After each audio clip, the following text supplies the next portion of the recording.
சற்றுமுன் வெளியான தகவல். இபிஎஃப்ஓ 3.0 திட்டம் என்றால் என்ன? இதனால் யாருக்கு பயன்? அத பத்தி பார்க்க போறோம். நீ நம்ம சேனல் சப்ஸ்கிரைப் பண்ணாம இருந்தீங்கன்னா மறக்காம லைக் பண்ணிக்கோங்க, சப்ஸ்கிரைப் பண்ணிக்கோங்க.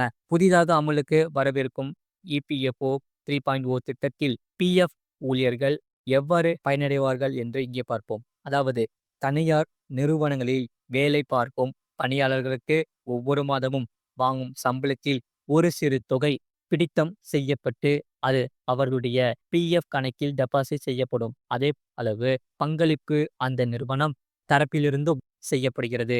பிஎஃப் பணத்திற்கு அரசிடமிருந்து வட்டி வருமானமும் கிடைக்கிறது. பெரிய அளவிலான பண தேவையை பூர்த்தி செய்ய பிஎஃப் பணம் பெரிதும் உதவியாக இருந்து வருகிறது. இந்நிலையில் தொழிலாளர் வருங்கால வைப்பு நிதி அமைப்பு இபிஎஃப்ஓ விரைவில் பணியாளர்கள் தங்களுடைய பிஎஃப் பணத்தை எளிதாக்க எடுப்பதற்கும் மற்ற சேவைகளை எளிதாக்க பெறுவதற்கும் ஒரு பெரிய நடவடிக்கையை எடுத்துள்ளது.